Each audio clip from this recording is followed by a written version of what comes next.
Welcome, everybody, to Dad's Watching Sports. It is episode 37, Sunday, October 18th. I can't believe we're almost halfway through the month of October. I am Michael Draper. He is Kyle Castles, and we are Dad's Watching Sports.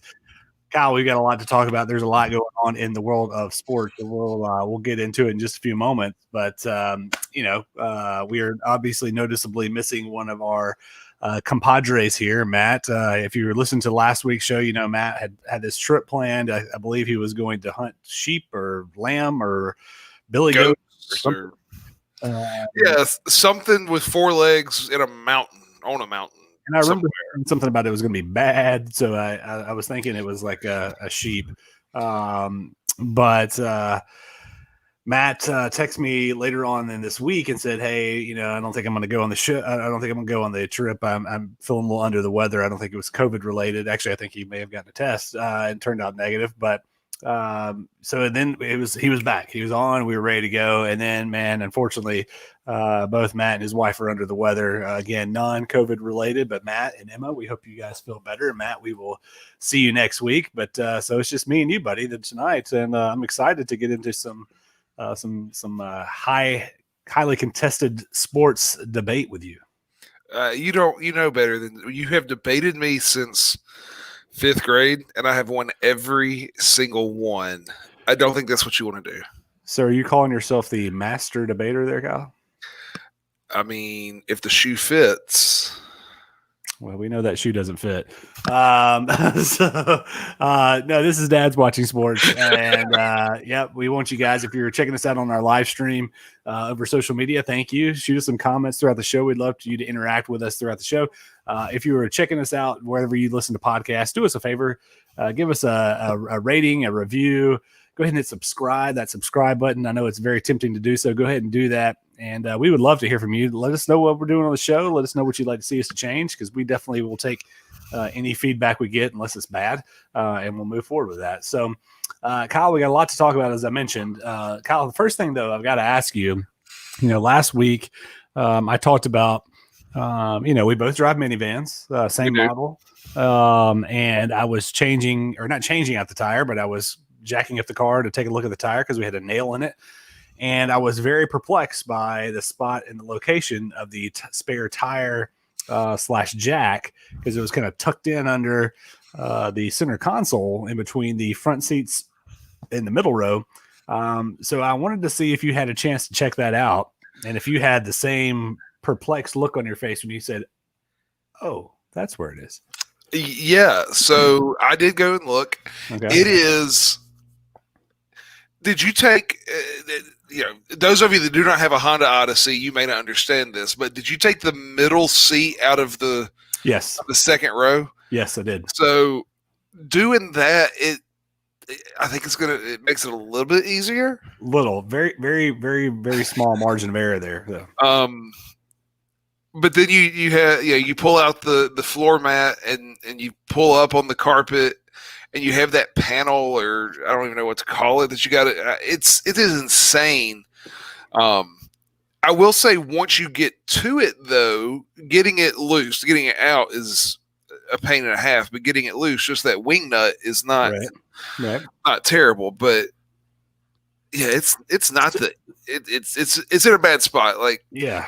And I understand they're wanting to leave the back of the van where you can fold up that third row and leave, have a lot of room there. But man, at what price, though? If you're on the side of the road and you have a flat tire and you've got 2 or 3 kids in the back and they're right there, that means you literally have to get everyone out of the car. You do, in order to get to the spare tire. Yeah, my hope is that we never need the spare tire on the road.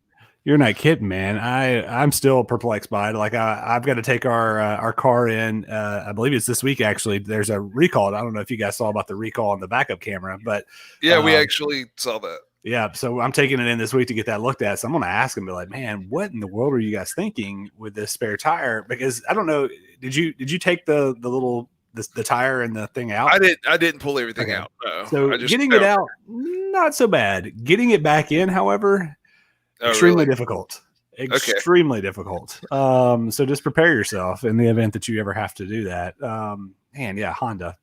You're gonna get an earful from the Draper household because man, it's just like, do you not realize who your top consumer is here with this thing? People like us with multiple kids that just want everything to be easy. I know. Yeah, it's unbelievable. Well, Kyle, on Friday, the wife and I decided we were kid free, and we thought, you know what, let's have a date night. Let's find some stuff to do. And we did not take the minivan. We did actually not have the minivan. Kind of a long story, but my sister-in-law watched the kids, and in order to pick them up from school and get them home, she needed the car seats, so she took the minivan. So we did date night. Went down to City Winery in Nashville, which is a cool little spot. If you're a fan of, I think they have live music most of the time, but if it's got some good food. But what we did after that is something that I'd never done before, and is a kind of an ongoing, growing phenomenon here, and that is axe throwing. Have you ever thrown an axe in a recreational setting? I haven't. Well. Maybe I was a Boy Scout, and Right. we may have thrown hatchets at some point, but never thrown an axe. Some of Lauren's family, when she was either really pregnant with Hannah or had just had Hannah, I forget exactly the timing. They went axe throwing, and we had to skip that because Lauren couldn't for whatever. Yeah, for either having the baby or just about to have the baby, and I really don't remember which, but. It's interesting. Yeah. It's fun. I mean, I'll give it that. It's fun. It was a good time. We had a good time. We showed up there and we were the only people there at first, and then more people kind of poured in after that. And it's interesting to see like who was able to get it to stick and who wasn't. There's definitely a form that it takes you a while to get it. It's not rearing back and just chucking the thing. Mm-hmm. It's more about flicking because it is kind of more of a hatchet than an actual like big axe. Probably weighs, I don't know, it probably weighed about 5 to 7 pounds. At least mine did. And yeah, it's all kind of in the motion of you going. But it was fun, something different to do. And we had a good time. Didn't wake up too sore the next morning, so it was a good time. I highly encourage you guys to check it out. Well, that's much more involved than, so me and Lauren, we actually had a date night, not yesterday, but a week prior to yesterday. And, we did not do anything like that. We had a nice dinner. Awesome. We ate fantastic. But I mean, I made it a whole day for her. I got her a spa day, so she had, a massage and a facial, and got her makeup done, and she got a blowout of her hair. And I bought her a dress to wear that night. And we went and had fantastic food, and then we got done. And the plan was to pack a bag with comfortable clothes and tennis shoes, and we were going to get hot chocolate and kind of walk around, but the weather did not permit, so we got hot chocolate and kind of drove around and just talked for a while. Nice. Well done by you, man, on planning the whole day. That's impressive. That's brownie points without a doubt right there. Oh, yeah. When in doubt, just give them a way to get pampered. Yeah. And they tend to enjoy the night better. No doubt about that. So I promise at some point in time to our listeners and those checking us out, we're going to get into some sports, and there's a lot going on, but there's not a whole lot other than just some games here and there. So Kyle, I know one thing that you were extremely interested in checking out last week was the debut of The Bachelorette coming back. I will be honest, I did not watch The Bachelorette. I watched the Titans game instead. But I got to toss it to you. How was it? What are your thoughts so far? Our girl's name is Claire, I believe. I believe that's correct. Here's the thing. Okay. We haven't watched it either. And I meant to tell you that. Way. And I completely forgot. No, so Monday night, Monday nights or Tuesday nights. It comes on Tuesday. What was going on? The Titans game was on. I watched it. I don't know. We had stuff going on. It felt like every night this past week, and just it hadn't happened. And we were out most, we had home. So I'm a high school teacher, obviously. We had homecoming Friday night. So I was out Friday night. Saturday, I got a haircut and went to breakfast with some friends. And then we went to some friends, huh? Yeah. Yeah, but it wasn't you. Yeah, clearly. Went to Loveless as well. So it wasn't too far of a drive for me. Yeah, thank you. And you call yourself Bachelor Nation, and here we have the premiere of the show, and you and your bride haven't even checked it out, man. I am disappointed. Look, some things are just I don't even know. I don't know. Yeah. Some things just don't work out. Yeah, that's all. Well, I tell you what did work out for the Draper household is checking out The Amazing Race, which also came back last week, and we were excited to get about that. If you guys aren't familiar, it's a great show. I don't know how you wouldn't be. Where teams of two travel around the world. They have different stops in different countries. They have to compete in these little competitions. It's really cool. But Kyle, as Suzanne and I were watching this, and we do this almost every time that we watch this show, we think, would we do okay racing on this show together? Because, most people that go on this show, The Amazing Race, they go with their significant other, or whether it's, their spouse or their partner or their fiance or whatever have you. And so the topic always comes up, like, how would we do? We're pretty honest with each other, and we've kind of come to the conclusion that we don't know that we would do very well for a host of reasons. So it brings up a good question there. If you were doing The Amazing Race, and then I'll answer after you, who would you do The Amazing Race with? Well, it's interesting that you said you didn't know if you could do the thing with Suzanne. I think Lauren was my first thought. Like, who am I going to do the race with? I'd go with Lauren, and we tend to work through most things fairly well. When we talk about them, but if not her, look, it's a race, and I'm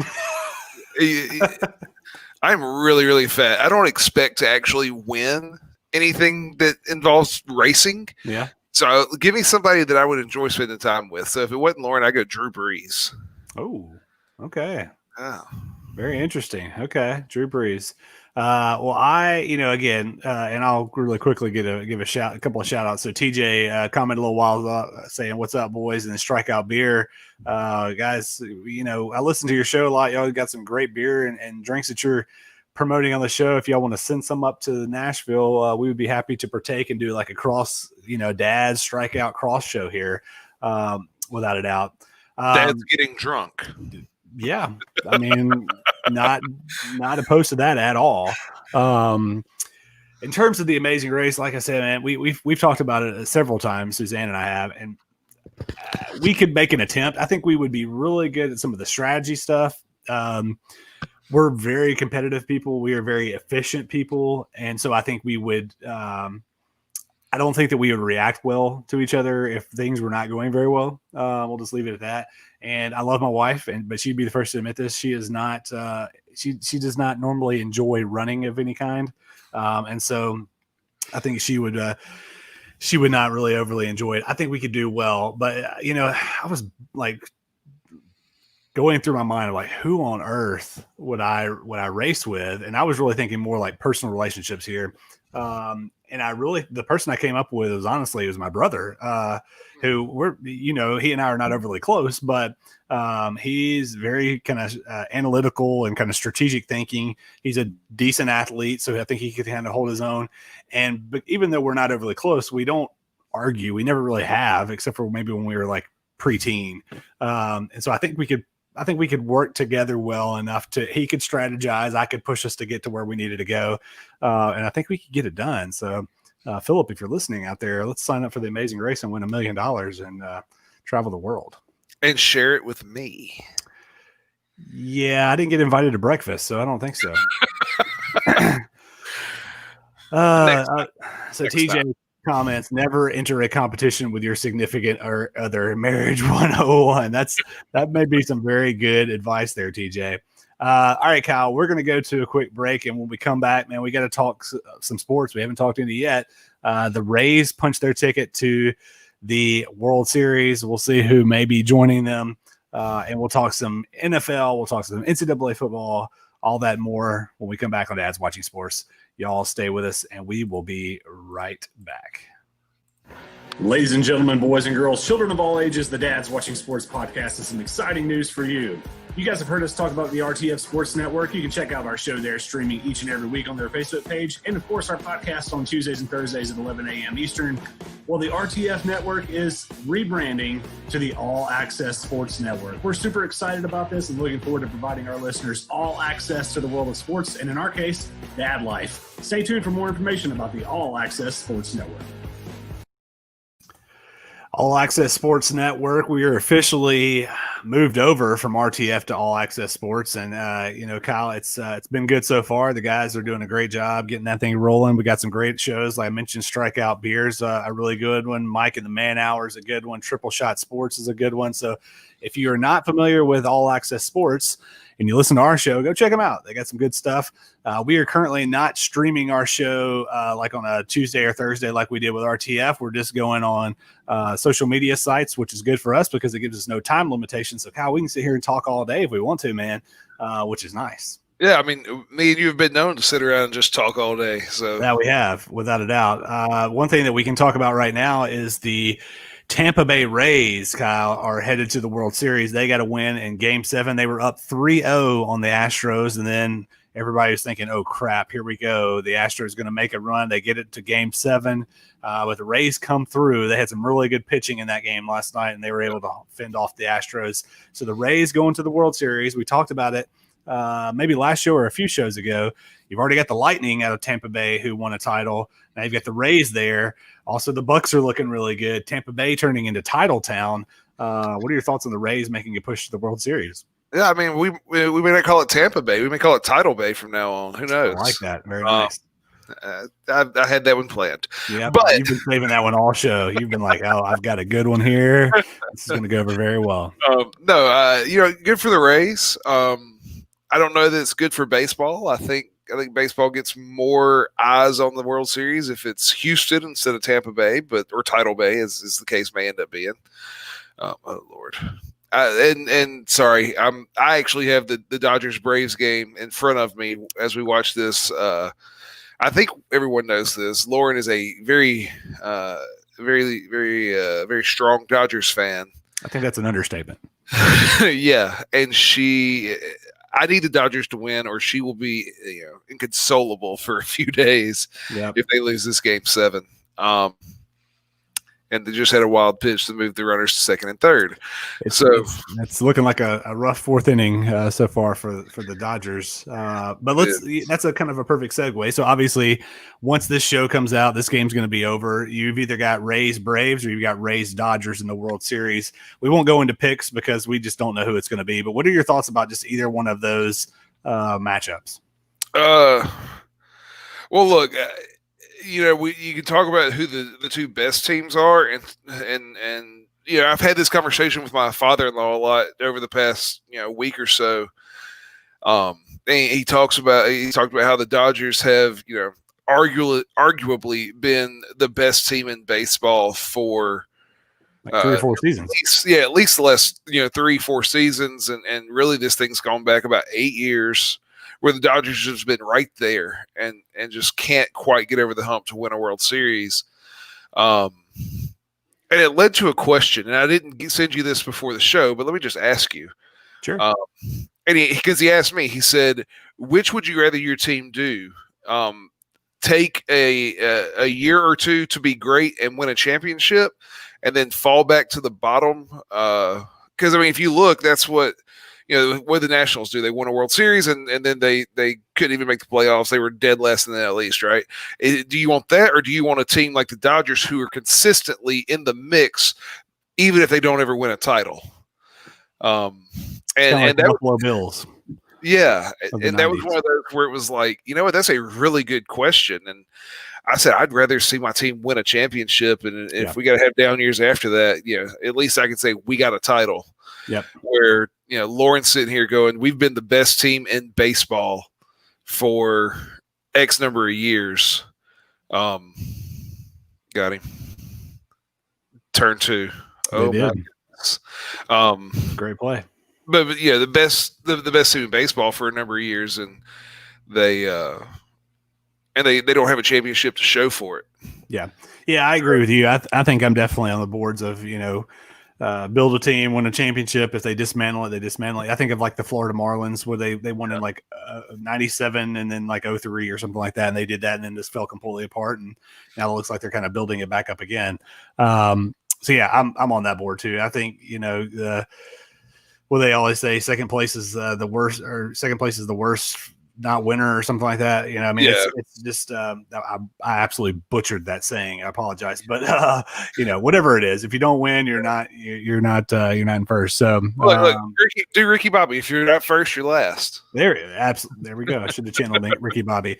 So I agree with that. If you're, I think baseball wants to see the Dodgers in that World Series. Like, you want the LA team over the Atlanta team. I think that's money wise and ratings wise. I think that's what you want. Oh yeah, without a doubt. And I was thinking about this before the show. I just talked about Tampa Bay being potentially title town. They had the Stanley Cup, and then they've got the potentially with the Rays. But if the Dodgers win this game and go on the World Series, the Lakers just won the NBA title. Dodgers would be in the World Series to potentially win MLB. And then you've got a team, I know they're not great, but you got a team like the Rams who could make a run potentially and make a run at it as well. So LA and Tampa definitely could be moving things forward for title town. And for LA, it's been 10 years since the Lakers had won. And I think it's been the Dodgers haven't won a World Series. 87, 88. Yeah. So, somewhere in there. Yeah. It'll be interesting to see how it pans out. We'll keep you guys updated through our show, even though you're going to find out later on what happens here. But the Dodgers need to get out of that jam there in the fourth inning. Kyle, let's talk some NFL football. There are just some kind of highlights throughout the week. Big thing that stood out to me is, are the Steelers and the Titans the best teams in football? Because the Titans had kind of a back and forth game with the Texans and ended up winning, going to 5-0. But man, the Steelers just look really good. Dismantled the Browns. Absolutely, they did. So are you buying the Steelers as the best team in the AFC over the Chiefs right now? They're undefeated. The Chiefs are not. Speaking of title town, Pittsburgh kind of claims that for the NFL. Are they positioning themselves to make another run at this? I mean, look, right now they are playing really good football. To me, best team and hottest team are two different things. And right now, I think the Steelers are the hottest team. I think they've come out of the gates, playing really good football. I think the Titans are also playing really good football. They went to 5-0 after an overtime win today. Titans got 2 wins in 5 days. Yeah, which is pretty impressive. I don't know if that's ever happened in the NFL before. Yeah, but there's that guy over in Kansas City named Patrick Mahomes, and there's all of that speed with Mecole Hardman and I've gone blank on his name. Help me out. Who's the other speedster over there? You're asking the wrong guy, man. I know. Tyreek Hill. Tyreek Hill, thank you. Okay, man, that came out of nowhere because I literally watched 30 seconds of NFL football today. So, yeah, whatever. You got those two speedsters. You got a pretty good defense. I understand the Chiefs have lost, but people don't go undefeated in the NFL. So give me the Chiefs in the AFC. Now, look, TJ, I see you. Are we buying the Bucks after the beatdown they gave the Packers? Look, bud, you're talking to a Saints fan. I don't buy anything coming out of Tampa Bay. But my goodness, after that first quarter, that Tampa Bay team reminded me of Brady in that blue and red up in New England, who are probably missing him sitting at 2-3. First time they've been under 500 since I think I read 2002. Yeah. 5 games. Mm-hmm. Yep. What about any other thoughts from the week that was in the NFL, at least so far? Well, I was encouraged to see, and this has nothing to do about the play on the field, but I was encouraged to see that we had no positive COVID tests heading into the games. Maybe, fingers crossed, the NFL is and their players are kind of getting all of this figured out and what they can and can't do, and maybe we're going to see more consistent games played. But hey, look, I'm never going to complain about getting another NFL game on a Tuesday night. I know, right? It was.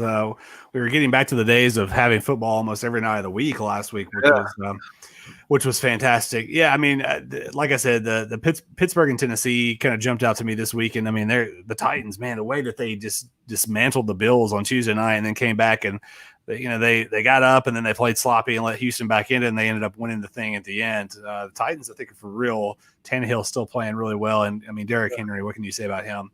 And then, I saw a stat today. Derrick Henry has, since I think the 2018 season, 3 200-yard games. The rest of the NFL has had 3 200-yard rushing games. That's a great stat. Time period. That's a great stat. Unbelievable. Yeah, my man is he is a man amongst boys, and that stiff arm that he gave to was that Josh Norman Josh to the Norman. Who doesn't need a stiff arm like that more than yes, without a doubt. Yeah, so he tossed him like a rag doll, which was fantastic. So let's move from the guys that get paid over the table to the guys that get paid under the table and go to the NCAA football, college football this weekend. Kyle, it was it was built up as the game of the year, pretty much, Bama and Georgia. And for the first half, it was a great game. But, man, Bama just turned it on in the second half. They shut Georgia down. They rattled Stutzman Bennett, the fourth junior, whatever his name is, and rallied, shutting out the Dogs, and ended up winning by several touchdowns. What are your thoughts on Bama kind of flexing their muscles? Look, there is not – well – let me rephrase. There might be one coach on earth that makes as good of adjustments as Nick Saban, and that guy put up 73 on Georgia Tech. Yep. Here's the thing. Nick Saban getting 3 consecutive negative tests played a huge role in that game. Because if he is not there, I don't know that they make the adjustments they make. I don't believe it's assistant coaches down there in Tuscaloosa. I think Nick Saban makes the decisions. And without that, Bama made a win that game against Georgia. So, Nick Saban's the greatest college football coach of all time. And I hate saying that because it's always been Bear, but my goodness. Well, and it's, I know what I believe, but there's a lot of things on Twitter and on social media of course he had 3 negative tests, and of course he's going to be able to coach. Do you buy the negative test and that Saban? Look, everybody's looking for a conspiracy theory, I guess. He had negative tests because he had negative tests. Right. It's an SEC rule. If you get 3 consecutive negative tests, you're good to go. So it's not an Alabama rule. It's not that they duped the system. Yeah. And at the end of the day, if they didn't want him to miss the game and they could control whether it was going to be a positive or negative test, don't you think every test he took would be daggum negative? Exactly. Yeah. Why are they going to release a positive? Just to show that Saban can beat COVID as well? He can beat it faster than any other human. In addition to be the greatest football coach of all time. Yeah. It's like, look, I love Rex Chapman. He was one of the greatest Kentucky basketball players of all time. I loved him as a pro. I love his blocker charge, dogs, bro, all that stuff on Twitter. But my man has just lost his mind. He said on Twitter last night, Saban coaching after the positive test is a terrible mistake. And I'm like, how is it a terrible mistake? He got tested. He was negative and he's good to go. There are things called false positives. Yeah. Negative 3 days in a row. Right. Yeah. That's just fitting a narrative. Any other thoughts on this past weekend for college football?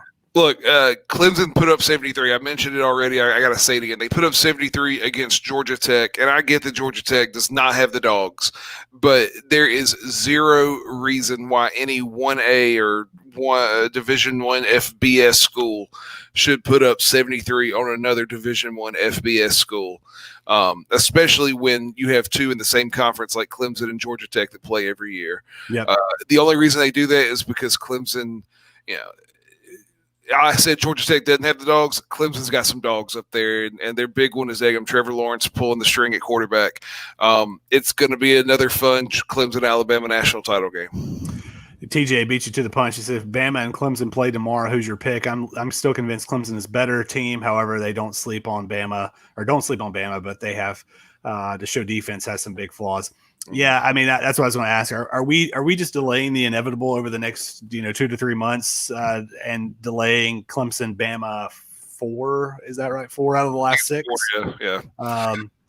And yeah, I agree. I think Clemson's the best team. I think. Yeah. Go ahead. I'm sorry. Well, I was just going to say, I agree with you in the fact that I think Dabo is not as good of a coach as Saban. I'm not even really close right now, but Clemson on both sides of the ball, and the fact that all people talk about is Lawrence and the weapons that he has, specifically a receiver, and Travis Etienne, maybe the best player on the team, may not be the best draft projection, but my man he's a fantastic back. So I think Clemson wins that game. I don't think it's as big of a rout as it was 2 years ago in the title game where they handed it to them, but I think Clemson would beat them by at least a touchdown. Yeah, I mean, I think I'd put my money on Clemson if I had to, but I would not be shocked by any means. Of course not. If the Fighting Nick Sabans came out and did what they did. Right. And I guess if you think about it, the last time they played was that shellacking. So, you know, that there are some Bama players that were on that field that would be a part of it. So I'm sure they would have a little extra motivation. But this is I'm kind of segue us into the next topic. But there is, I think, one other team that might be able to sneak in there, and they're coming back next week, and that is it's Ohio State in the Big Ten. They got Nebraska next week, so. I think we're going to see, what does Ohio State do? I think, with this year being what it is, and Ohio State, what's the Big Ten playing? 8 games? Yeah. They're going to need some style points to ensure that they get in. And so I would look for Ohio State to be running the score up and looking really good if that's their plan, is to get in. Yeah, I agree with you there. And I think in their first game, they got Nebraska. That's one of our picks for this week. I think they will do just that, and they will run up the score big time on Nebraska. Nebraska, I think Scott Frost ultimately gets that job gets that program turned around. But they're still a couple of years away, and they're going up against a juggernaut that has been foaming at the mouth to get on the field and to get ready to prove themselves. And they've heard for the past couple of weeks is Clemson and Bama, Clemson and Bama, Clemson and Bama, and now they're going to be out to. Well, and not just that, Clemson, Bama, and Georgia gets in with a 1 loss over an undefeated Ohio State, because Ohio State, I mean, they're going to come out, and I think they're spoiler alert, I am skipping to the next topic. Nebraska is going to be the whipping boy. It's in Columbus, right?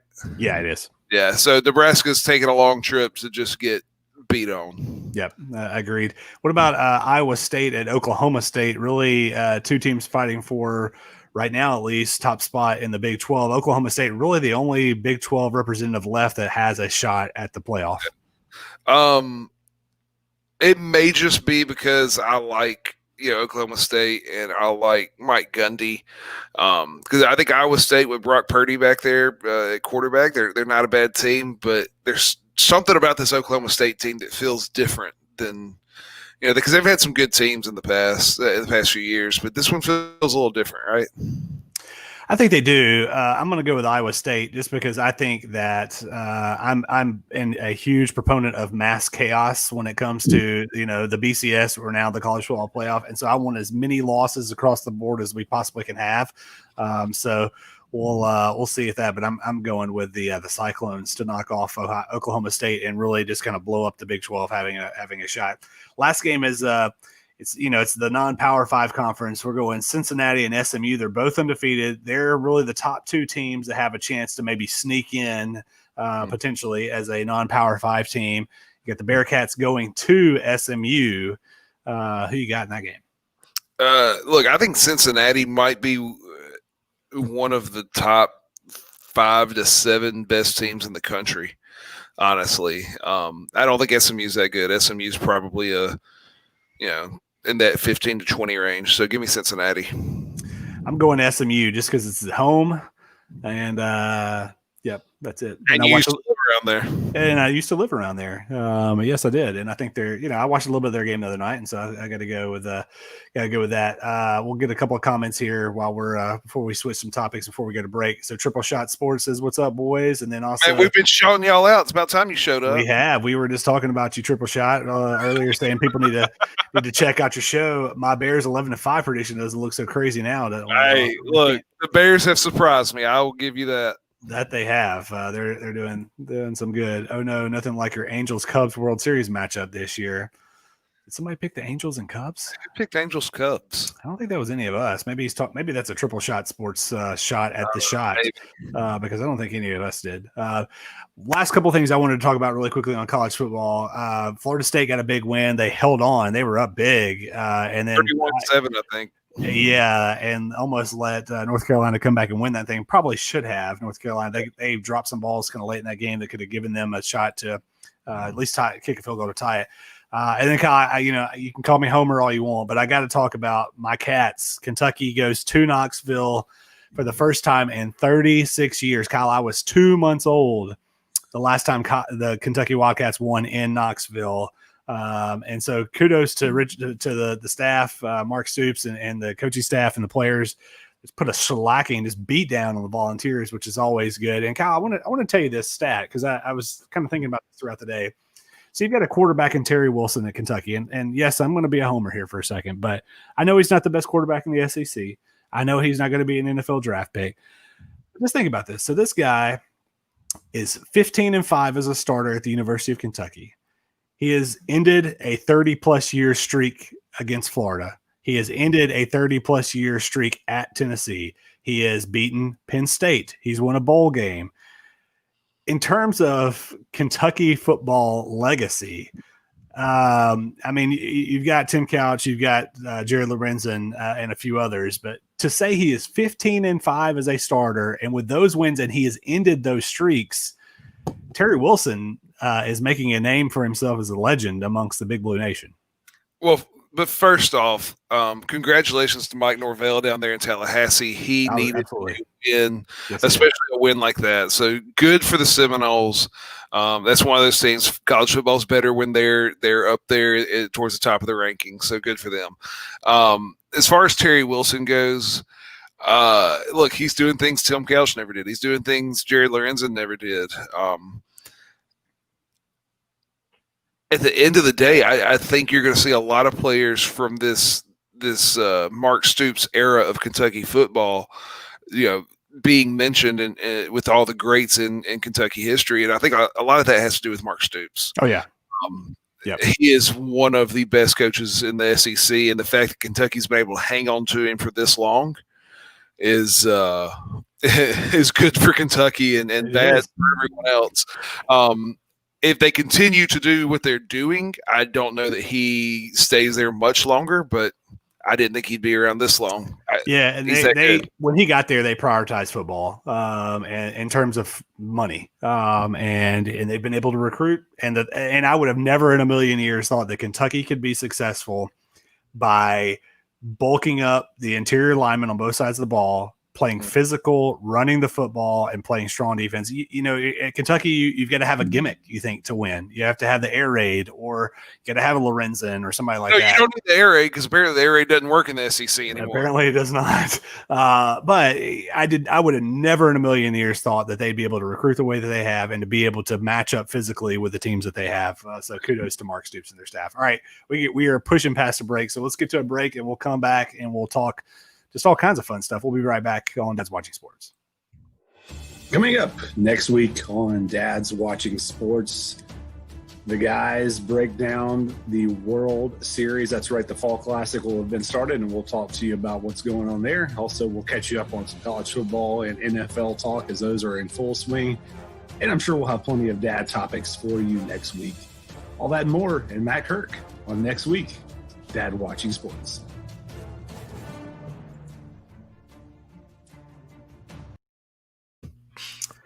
So we got shots fired here. I don't know who's running the All Access Sports Network account, but Kentucky will never be more than a basketball and women's volleyball. Whoa. You're forgetting about cheerleading. You're forgetting absolutely. You're forgetting about cheerleading. They've got a top 5 men's soccer program right now that's been in the top 5 the past couple of years. So get out of here. And their football team, we go 10-3. Last year went 8-4. This year, I'm hoping for 5-5. And last year, 10-3 without a quarterback. Yeah. Oh, without a doubt. Yeah. They had basically their 5th string quarterback playing quarterback the majority of the season. So get out of here. Kentucky is a football school, dadgummit, and I'm proud of it. So Kyle, let's get into a couple of topics. Speaking of NCAA, so the NCAA came out and said they're granting an extra year or a waiver year essentially for all winter athletes. They've done this in the spring. And they did this for winter athletes last year as well. So you've got the winter sports are going to have the ability to, if you're a senior, you essentially could have the 2 senior seasons. I'm sure they're going to figure out the scholarship stuff because they've got to bring in freshmen again, and they'll have to figure all that out. But what are your thoughts on getting an extra year if you're a winter sports athlete? Look, I think it's the right thing to do. With these schools, they need the football money coming in, and with the limited what's the word I'm looking for? The limited attendance that they're dealing with. I don't know how much money there is to pay for some of these other sports.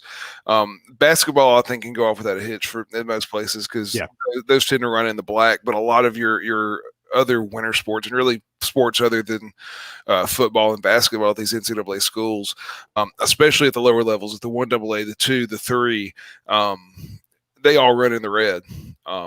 So I think it's the right thing to do to grant them an extra year so that the schools have the ability to say, hey, look, we're going to shut down some of these sports one more year.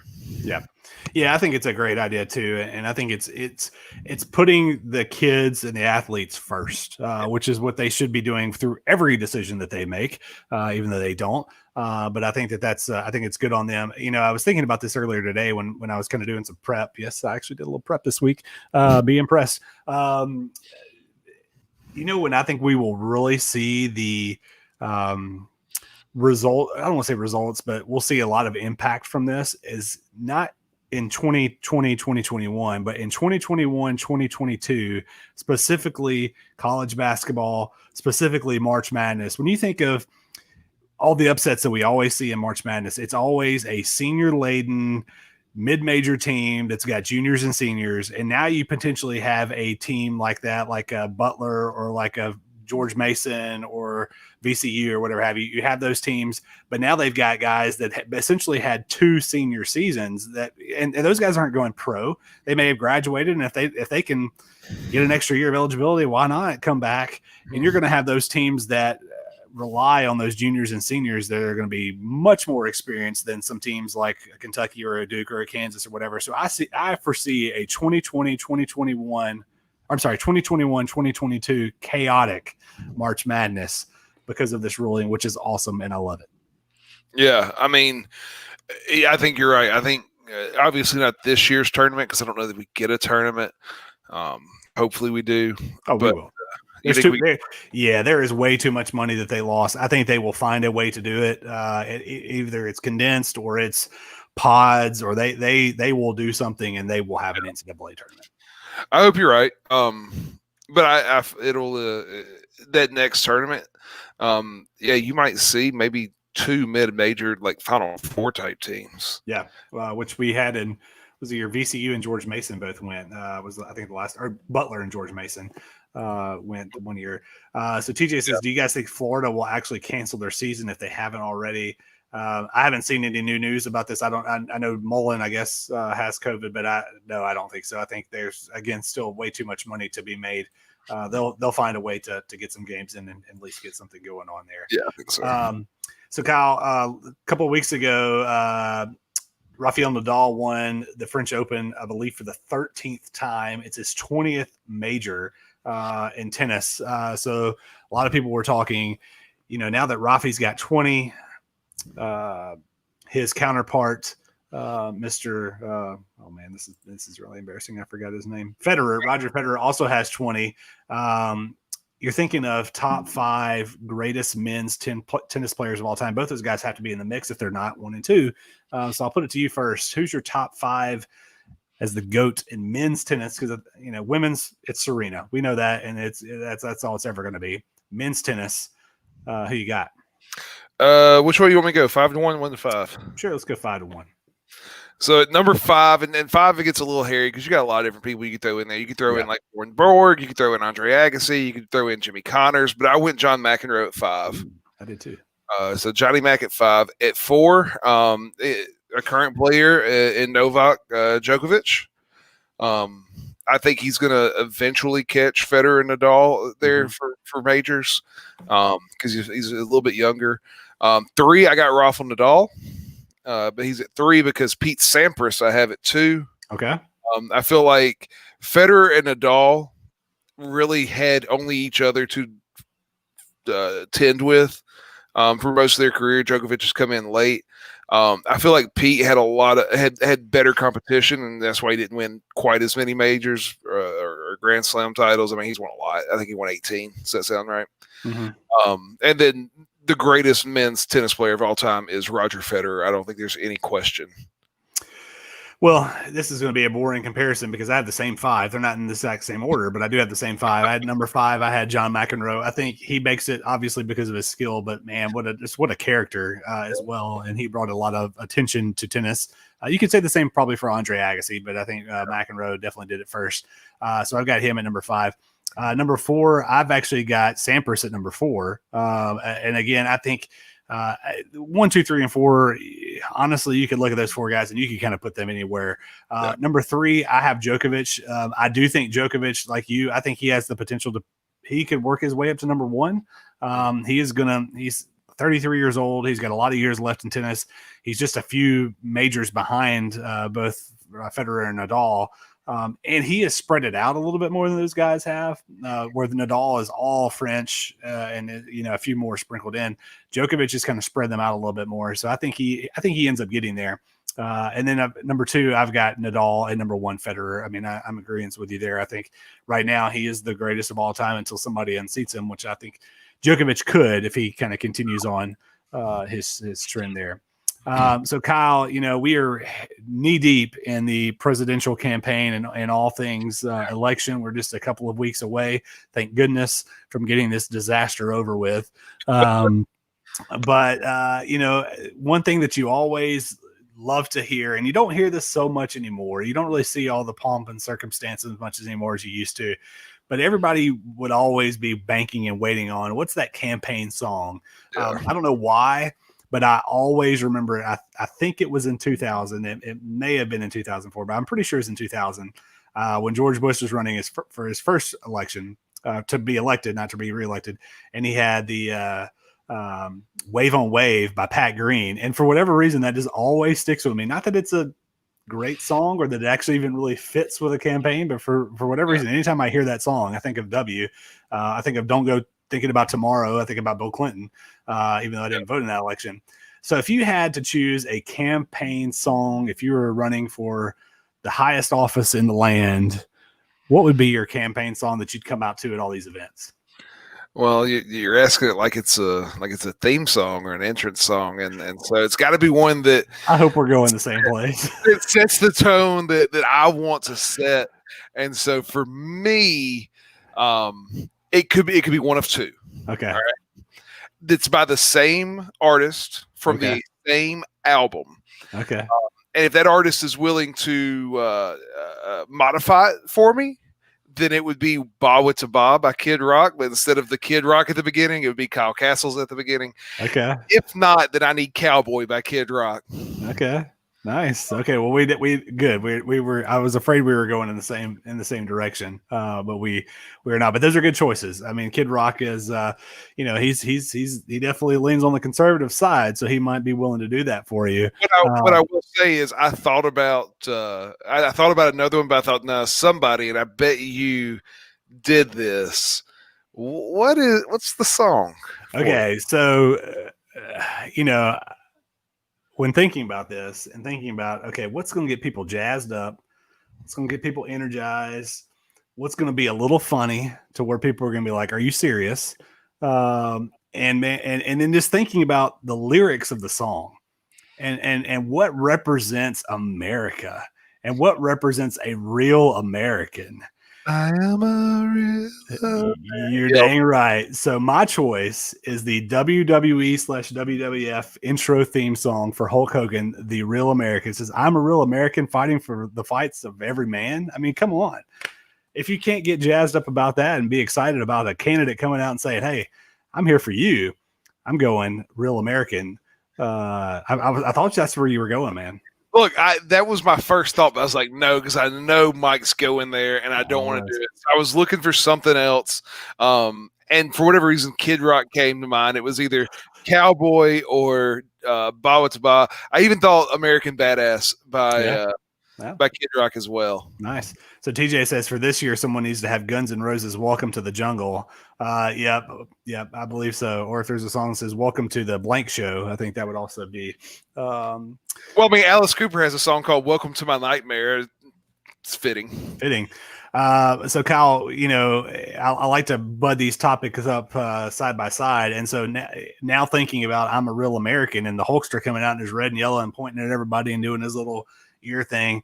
I got to ask you, if you had to pick the top 5 wrestling entrances of all time, and this, I don't know how you interpreted this, but this could be just a character or this could be a certain entrance that they had.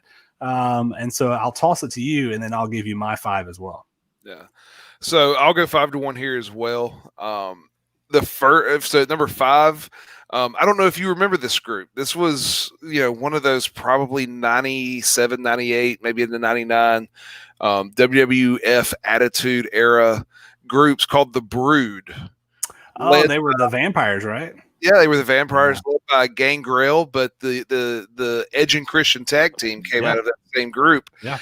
And they came up out of the stage from a ring of fire, and they had the goblet of blood that they drank. Like, it was over the top, pure like pro wrestling at its best. At its best, without a doubt. Vince McMahon just in the back going, "Oh yeah, this is the greatest thing ever." And you know what? The music, I'm not even going to try, but the music was fitting and it worked, and just the whole thing. Nice. The guy that actually played the character Gangrel, there's these people that say they're like vampires. They don't actually like bite people's neck and suck their blood. They file their teeth down and they do all that crap. Like, he's one of those guys. Okay, nice. I think at the time was married to, here's a name you might remember, married to Luna Vachon at the time. Oh yeah, nice. So wow, blast from the past. We'll go with the Brood at number 5. Never did I ever think in this podcast that the name Luna Vachon would come across here. Hey, but you know what? You're welcome. I appreciate that. Number 4 is Triple H. Yep. When he comes back, so he's like the blue blood, and that's not the one I'm talking about. And then he becomes like the DX guy with Shawn Michaels and running DX, and he kind of gets into it then, but he gets hurt. I think he tears his quad or something, and he comes back in like 2002, and he's jacked, and he has the water bottle, and drink it and spitting the water out and all that. That entrance puts him at 4, but some of his WrestleMania entrances in the last decade, I forget the one, it may have been WrestleMania 30 or 31, where he had Alexa Bliss and Charlotte Flair and Sasha Banks around him. He comes out, there's his throne, and just he's got the crown, the whole thing. It works for me, and I'm a huge Triple H fan. I like his in-ring work. I like his promos. So Triple H at 4. At number 3, and it's because only one man can come out and command the attention and command the respect and command everything from the audience without having a ton of pyro, without having some energetic song, and that's Ric freaking Flair. Just coming out in the robes, woo, like $1 million. So give me Ric Flair at 3. Styling and profiling. Number two is the guy who really showed that you don't have to be great at a whole lot. If you got a really awesome entrance, you can make a big dent in wrestling. And so at number 2, I got the Ultimate Warrior. Just the face paint and the right, and he's just sprinting down to the ring, and he's, it looks like he's been strung out on coke for a few hours, and dude just like has all this energy. You know what I'm talking about? Let's be honest, he probably was doing coke. Rest in peace. Rest in power, yeah. So give me the Ultimate Warrior at 2, and then the only interest that really matters, and I'm sure you know where I'm going with this one because I bet he's number 1 for you as well, and that is the Undertaker. I can remember that first. I didn't see it live, obviously, but I remember watching that his first entrance coming out in the hearse.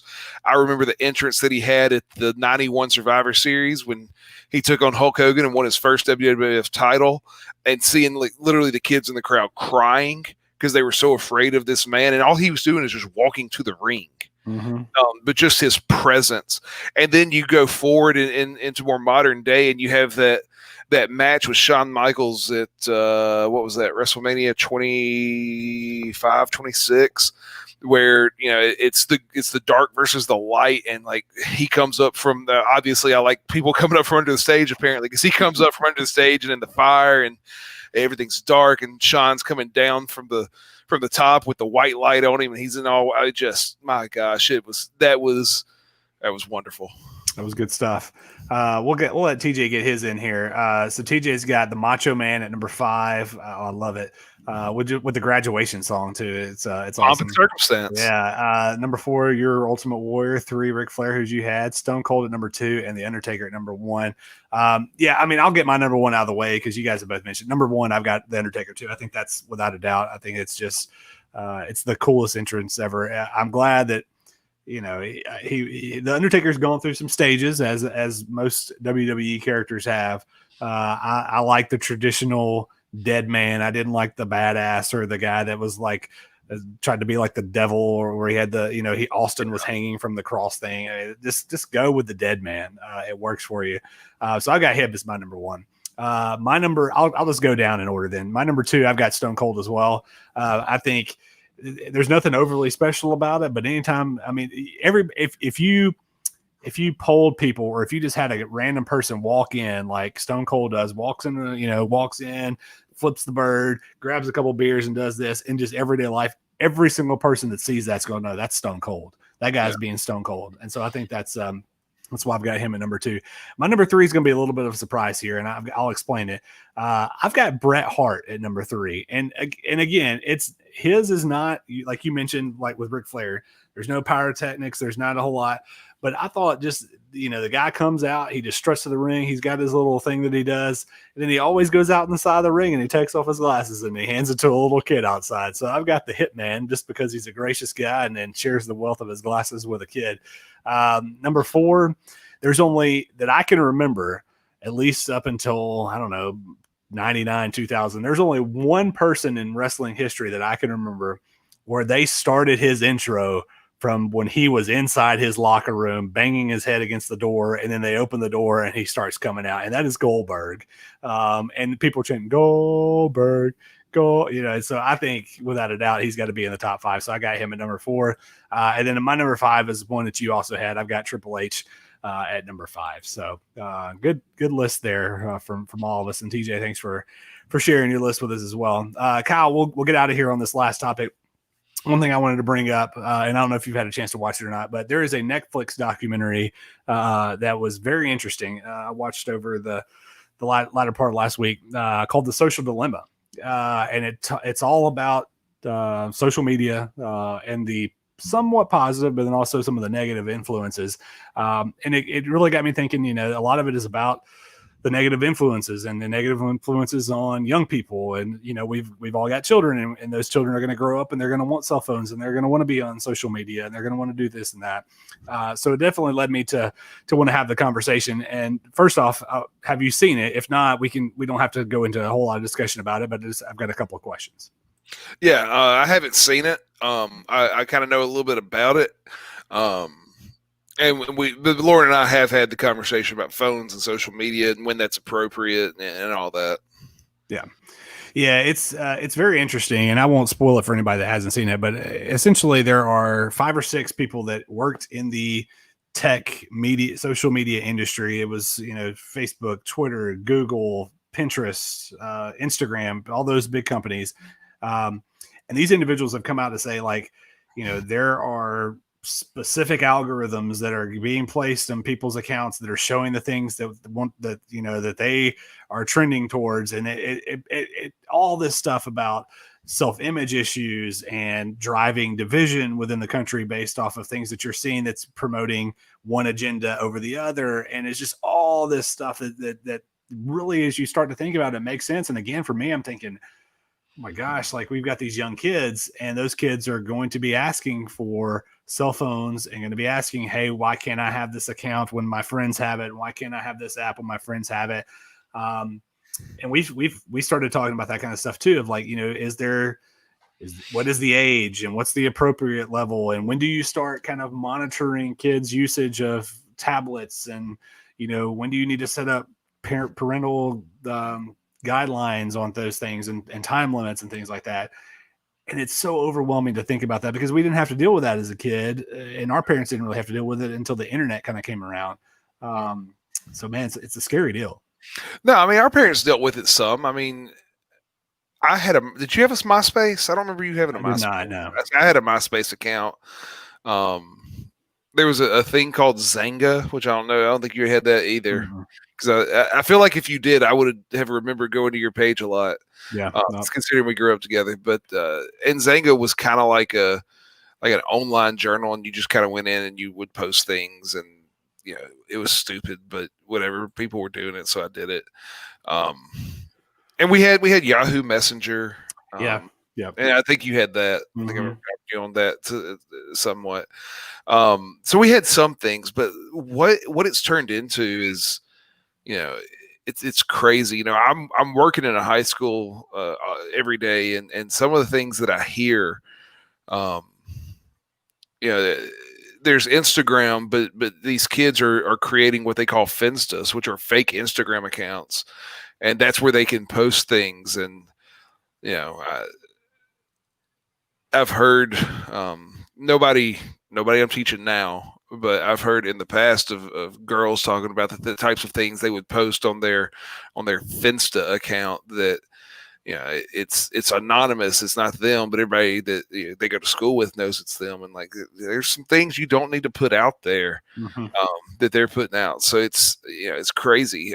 We've just talked about it, and I don't see a reason for a kid. And TJ, I see you 3 of your 4 kids have phones, and you check their phones daily or at least weekly. I'm not saying you're wrong, but for us, we don't see a reason they should have a phone until they're driving. Yep. At least not one that they have with them at all times. And even still, we've seen people do the thing where once they walk in the door of the house, the phone gets put away. Yeah. Go ahead. No, go ahead. Well, and not put away like turn it off, but like, hey, you don't need it with you. You don't need it on you. At that point, it can sit over here, and if it rings, you are welcome to go look at it, but you don't need to walk around carrying it and that kind of stuff. And that's something Lauren and I try to do for our own self is kind of put it away. So that's something we can try and say, like, look, this isn't a punishment. This is what we do as well, and this is the way we handle those things. That's exactly what I was going to say. That's what we've talked about a lot. Is your children, even as early as 2 or 3 years old, are going to pick up on the habits that you have. And so at dinner time, are you on your phone, or is all evening when they get home from school, are you on your phone? And if you are, then they're going to be like our daughter has a little play phone, and that just creates the habit. Or the desire to have the habit, I guess you could say. And we're kind of the same way. I think we've kind of settled on either driving and or first job. When you're going to be required to be somewhere and we need to know where you're at, and you have the ability to get there yourself for more or less, that's when we feel like it was kind of the comfortable level. But man, just thinking about all the other stuff that comes along with that, and the internet and all of it just raises my blood pressure already, man. And our kids are, 5, 6, 4, 3, and 2, and 1. So it's crazy. Well, we talk about it. And if one of the boys, if Wrigley, starts going to a friend's house to spend the night. There are certain phones you can get kids that literally have like 3 buttons, and it's like mom's phone, dad's phone, and maybe 911's the third button or something like that. And that's all it can do. And quite frankly, like that's all a kid at 7, 8, 9 really needs. Mm-hmm.